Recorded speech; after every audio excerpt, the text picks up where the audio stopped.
नमस्कार दोस्तों, आप देख रहे हैं मिथिला न्यूज स्टार और हम मनोज कुमार। अभी हम सहरसा पहुंचे हुए हैं। सहरसा के बुद्धा अस्पताल आप पीछे देख रहे हैं, हमारे पीछे यह है Lord Buddha Kosi medical college hospital. इसी हॉस्पिटल में एक पीड़ित लड़की जिसके साथ रेप होता है और रेप से पीड़ित लड़की जिंदगी और मौत से इसी अस्पताल में जूझ रही है। यानी कि वह लड़की सदर थाना क्षेत्र के एक गांव की रहने वाली है और वहां पर हम अभी जाएंगे उस अस्पताल में और उस अस्पताल में उस लड़की के साथ कैसे रेप होता है, यानी कि दुष्कर्म होता है।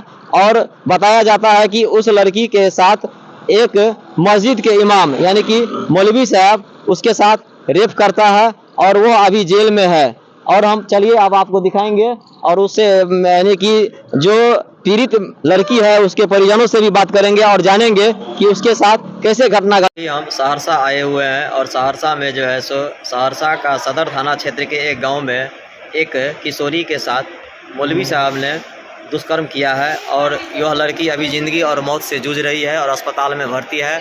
और अभी हम उनसे बात करेंगे और आपको हम बताएंगे कि उसके साथ कैसे घटना हुआ। और यहाँ पर जो है सो उसकी मौसी है बैठी। ये किशोरी के साथ जो दुष्कर्म हुआ है, ये किशोरी आपकी कौन लगेगी? हमारी बड़की बहन की बेटी है। अच्छा, तो क्या हुआ था इसके साथ? इसके साथ हम ससुराल में थे। हमको मम्मी फ़ोन किया कि हम जो है ना बड़की बहन की बेटी को लेकर के जा रहे हैं अस्पताल। मन खराब हुआ था, बहुत मन खराब हुआ था। तो हम पूछ रहे थे कि उसको क्या हुआ है, मन खराब है तो तुम लोग डॉक्टर को कहीं दिखाती है। तो बोल रहा है कि पैसा का इंतजाम कर रहे हैं, जा रहे हैं, दिखा देंगे। तो गया तो वहाँ डॉक्टर कन गया तो अल्ट्रासाउंड कराया तो उसमें जो है ना इसको ठहर गया बाबू होने वाला है। तो मैडम पूछा इसके पति का नाम क्या है, तो मम्मी बोला क्या कि नहीं इसको पति नहीं है, कुमारी लड़की है। तब इसको लेकर के दवाई और मैडम बोला कि चलिए यहाँ जो है ना यहाँ नहीं होगा उसका, यहाँ ये अस्पताल का नाम बोला है कि वहाँ इसका ऑपरेशन होगा। तो ये जो किशोरी है, बच्ची है, तो इसके साथ कौन दुष्कर्म किया है? चुन्ना हाफिज जी ने किया है। वो मस्जिद के इमाम है? हाँ, मस्जिद के इमाम अजान देने वाला। ये बच्ची वहाँ क्या करने के लिए जाती थी? पढ़ने के लिए गई थी। अच्छा, तो उसमें क्या प्रलोभन दिया था इसको? हाँ, इसके साथ बदतमीजी किया है। तो कितने दिन से कर रहा था इसके साथ दुष्कर्म? दो 2.5 महीने से कर रहे थे, 3 महीने से कर रहे थे। बच्ची किसी परिजन को, अपने मम्मी पापा को नहीं बताई? नहीं, कोई को नहीं बोलाया। बोला उसको किसी को नहीं बोल रहा था। इसको बोल रहा था वो हाफिज जी कि तुम किसी को कहोगी न, नाना को या मामा को कहोगी न तो तुमको मारेंगे पीटेंगे। अच्छा, इसको बहुत दे रहा था, ताबी दिखला रहा था। तो बच्चा नादान थी, नहीं बोल रही थी। तो वो हाफिज जी का गिरफ्तारी हो चुका है? हाँ, उसको गिरफ्तारी हो चुका है। तो अभी आप लोग कहाँ पर इलाज करा रहे हैं? अभी यहाँ अस्पताल तिरी में करा रहे हैं इलाज, डॉक्टर के पास। अस्पताल का क्या नाम है? बुद्धा सहरसा अस्पताल। हाँ। आपके साथ क्या हुआ? घटना हो गया। कौन किया आपके साथ घटना? हाफिज जी। हाफिज जी? आप वहाँ पढ़ने जाते थे? हाँ। वो कहाँ के रहने वाले हैं हाफिज जी? सहरसे में रहते हैं। सहरसे में रहते हैं। हाँ। तो वो आपके साथ माने क्या प्रलोभन दिया था क्या? ऐसे जा रहे थे पढ़ने के लिए, तो ऐसा काम कर रहे हैं। तो कब से कर रहा था वो? 1-1.5 महीने से। तो आपके साथ दुष्कर्म किया गया है? हाँ। वो सिर्फ अकेले थे मौलवी साहब? हाँ, अकेले थे। वो कमरा में ले गए, स्कूल के कमरा में? नहीं, मस्जिद में वो रूम है ना। अच्छा, मस्जिद में वो पढ़ाते थे और मस्जिद में आप पढ़ने के लिए जाते थे। मस्जिद में तो औरत को नहीं जाना है, उसको तो बैन लगा हुआ है। मस्जिद से अलग रूम बना हुआ है। हाँ। उसमें जाते थे? जी। कितना उम्र है आपका? 13 साल है जी। कौन सा क्लास में पढ़ती हैं? क्लास नहीं रहता उसमें। क्लास में नहीं, पूरा दिल इस्लाम जना देते हैं। अच्छा, उसमें क्लास नहीं होता। आप इधर आइए, उसके साथ एक मस्जिद के इमाम दुष्कर्म करते हैं और अभी वैसे वो दुष्कर्म के आरोपी इमाम गिरफ्तार होकर के जेल जा चुके हैं। और मैं इनसे जानूंगा कि इस संबंध में ये क्या कह रही हैं और बात करेंगे। क्या नाम है मेरा? मेरा नाम रूही सिंह है।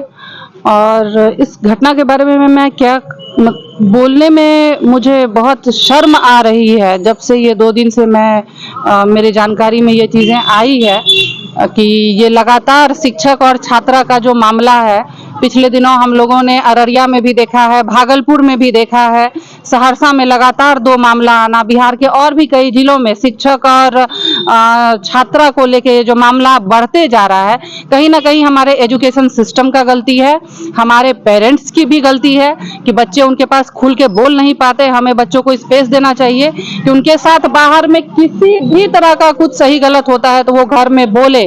और हमारे एजुकेशन सिस्टम को भी इस पे ध्यान देना चाहिए कि आपने जैसे हर सब्जेक्ट के लिए टीचर बनाया हुआ है, आपने तरह तरह की चीजें दी हुई है, तो उसी तरीके से ये चीजें जब इतना ज्यादा बढ़ रहा है, काफी ज्यादा बढ़ चुका है, तो इस पे भी आप लोग काम कीजिए। इसके लिए एक अलग से शिक्षक दीजिए, अलग से टीचर दीजिए जो इस बारे में छोटे छोटे बच्चों को बताए, या लड़कियां हैं उनकी काउंसलिंग करे, उनको ये चीज कहे कि आप किसी के पास नहीं तो हमारे पास इन चीजों को रख सकते हैं। तो ये चीजें काफी हद तक कम होगी। किसी भी विषय पे अगर काम किया जाएगा तो वो चीजें घटेगी।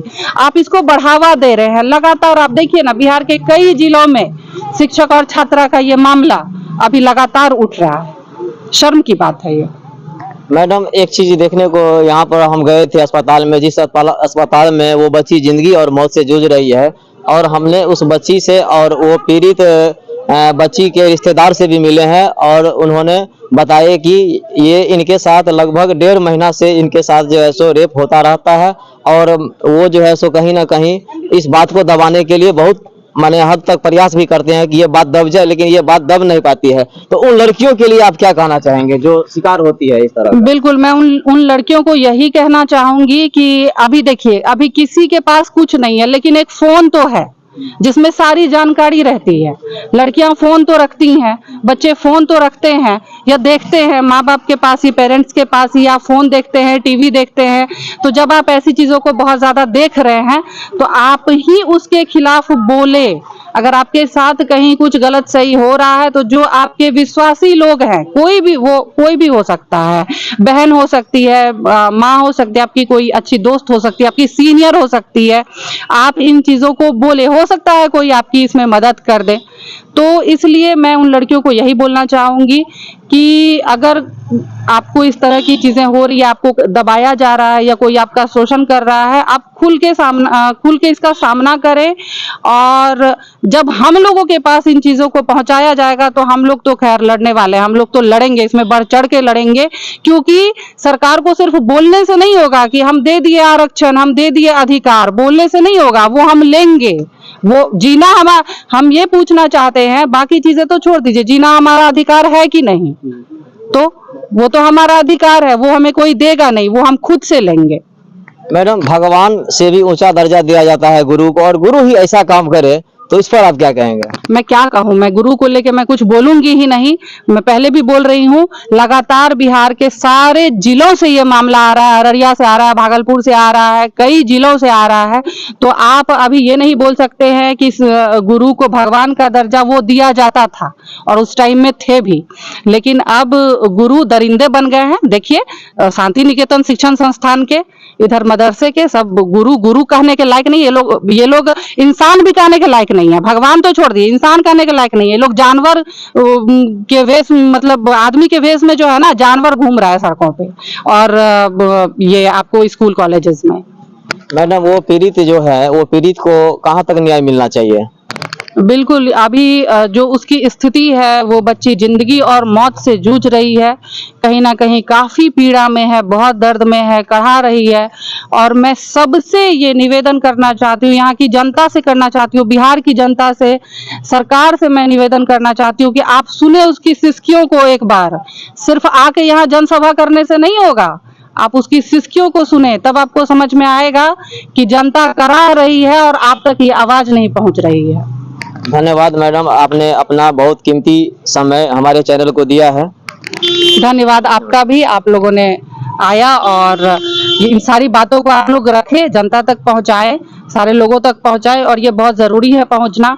और मैं ये समाज से मैं ये कहना चाहती हूँ कि इन चीज़ों को हम ही लोग खत्म करवा सकते हैं। हर चीज कोई एक व्यक्ति नहीं कर सकता है, हम लोग सब मिलके लेकिन इसको खत्म कर सकते हैं। इसलिए आप लोग खुल के आगे आए, सामना करें चीजों का और बढ़ चढ़ कर इन सब चीजों में आप बेटियों के बचाव में आप बोले, आगे आए। मैडम आप कोई संस्था के कोई हैं? महिला सुरक्षा सेवा संगठन बिहार प्रदेश अध्यक्ष।